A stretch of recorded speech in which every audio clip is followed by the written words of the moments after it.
In 1964, on opening night of Mary Poppins, Walter Elias Disney had reached the pinnacle of his career.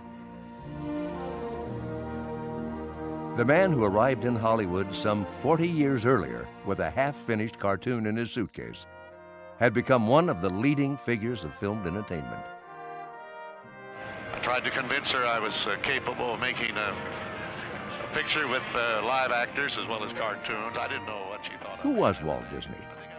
Even those who worked with him for years often struggled to define the man. For many, he remains an enigma. 2 years after the Mary Poppins premiere, Walt was dead, and the enigma began to pass into myth.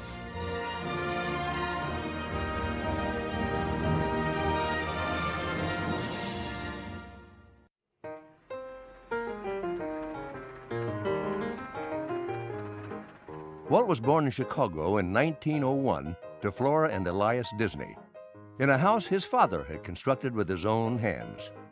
Elias was a contractor who built a number of homes as well as the church in the neighborhood. When Walt was 4, the Disney family moved to Marceline, Missouri.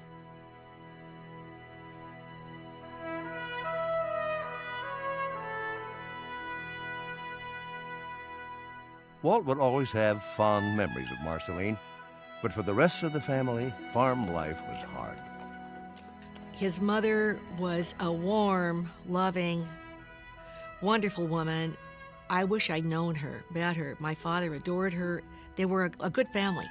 Well, Flora was sort of my favorite grandmother all along. She was more fun than a barrel of monkeys, and she loved kids, kind of not unlike the way Walt did, I think. Elias was a lot more aloof.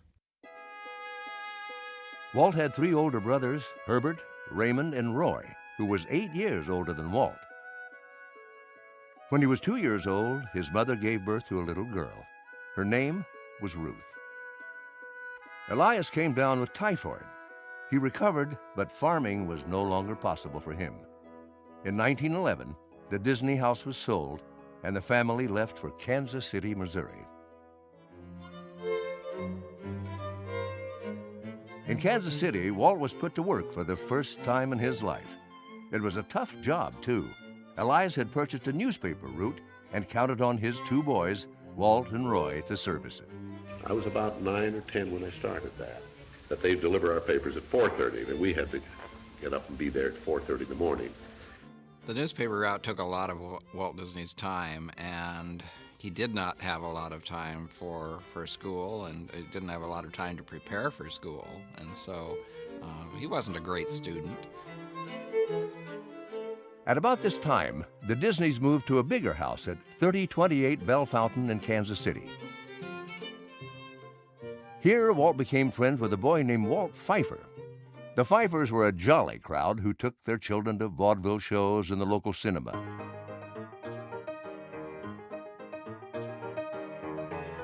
Walt studied the vaudeville acts and memorized the gags.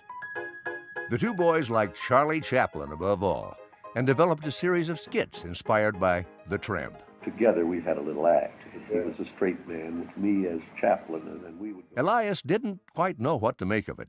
Elias was probably not too much out of style for patriarchs of his day. He sounds a little tough to us now, but he did it all for love of his family. He just wanted to keep that family together, keep them good, keep the boys out of trouble, and, get them to going down the right road. And to his credit, when Dad wanted to take art lessons, wanted to be an artist, Elias arranged for him to have some art lessons, made it possible for him.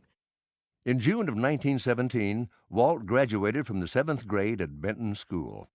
The income from the newspaper route had enabled Elias to invest in a jelly firm in Chicago, the Ozell Company. And so, while Flora, Elias, and Ruth went off to Chicago, 15-year-old Walt stayed with his brother Herb for the summer. He got a job as a news butch, selling soda pop and newspapers to passengers on the railroad.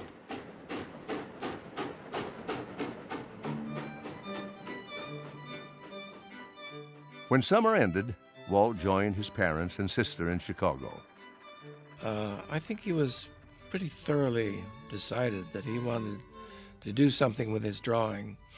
And he drew some cartoons for the school paper. People say that Walt wasn't a great artist. He didn't draw a lot. Well, that was true in later years. But he had an art talent. We have drawings of Walt's that he did when he was 15 years old, and these are very good drawings for a 15-year-old.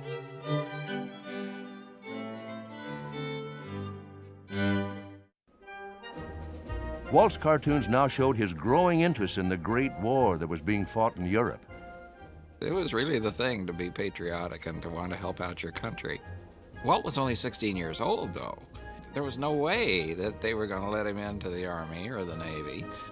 Well, finally he heard of a Red Cross unit forming that would take 17-year-olds. And he figured he could manage that because that was only a year off. So after his mother had signed his passport application, he did a little forgery on it and changed the birth year. So he became a 17-year-old and was able to get into the Red Cross with a friend of his from school. In 1918, Germany signed an armistice. However, the Red Cross Ambulance Corps still needed more drivers to help with post-war operations in France. Walt arrived in France and was put to work making deliveries, driving ambulances, or chauffeuring important officers. He took up smoking. It developed into a lifelong addiction. Walt painted his truck and sent drawings home to magazines. They were all rejected. By September of 1919, the ambulance corps had finished its work, and Walt returned home. He no longer thought of himself as a kid from Missouri, but a grown man who had seen the world.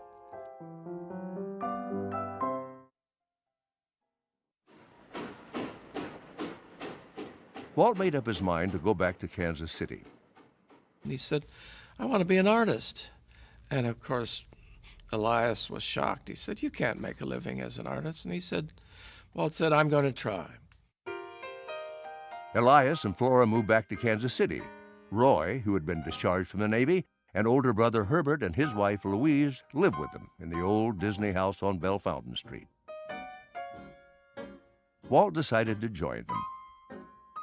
So there were quite a lot of us there. There were 5 children, and they were all living at home. I had lots of wonderful uncles who just thought I was the cutest. And so I'm afraid I might have been a bit spoiled. Shortly thereafter, Walt got a job at the Pesman Rubin Art Studio. While at Pesman Rubin, he met a quiet but highly talented young man named Ub Iwerks. The two young men started a little company of their own. They weren't able to make much of a living with this. I mean, they were just barely making enough to get by. And then they saw an ad in the paper for the Kansas City Slide Company. And so Walt left Ub to run the partnership, and he was hired, and eventually Ub joined him there. It was at Kansas City Film Ad that Walt was first introduced to animated films, cartoons. Of course, they're very crude things then, and I used sort of little puppet things. We didn't draw them like we do today. I used to make little cutout things, and joints were pinned, and we'd put them under the camera, and we'd maneuver them and make them do things. Walt spent hours at the Kansas City Library learning about animation. It was here that he came across a 19th century book by a British artist named Edward Muybridge on animal and human locomotion. People don't notice that, but the term animation was first noticed by a man named Noah Webster, who was writing a dictionary in 1837. And he ran across this word animation, and he wrote under it, "to evoke life." Well, in America during the 20s, the animation industry was really centered on New York City. That's where the first studios had been established, and that's where the great majority of them still were.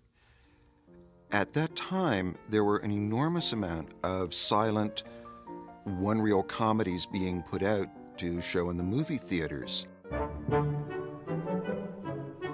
Walt took a borrowed camera to the shed behind his house and began making cartoons of his own. He called them laughograms. and sold the first one to the Newman Theater in Kansas City. And one of the great things about it, I think, is that it opens with that wonderful shot of Walt sitting at his drawing board. This is Walt Disney at the beginning of his journey, and we have a privileged glimpse of it.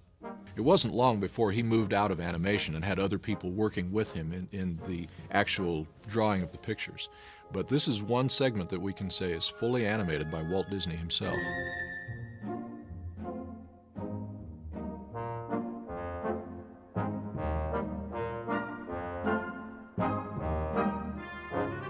I think he really wanted to get into full animation, and he realized just from the laborious nature of little short scenes like the police station scene, that this was not something that one person wanted to do alone.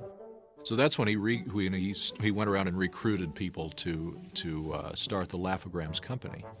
And they made films which are referred to today as modernized fairy tales. Basically what they did was take a fairy tale, but then do a contemporary spin on it.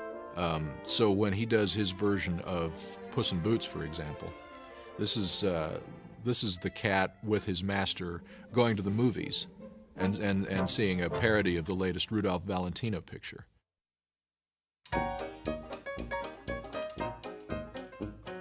These are just a bunch of kids. They don't have a worldwide organization behind them. These are a bunch of boyhood friends who have developed a common interest in animated cartoons and want to give it a whirl. So they're doing things by trial and error. They are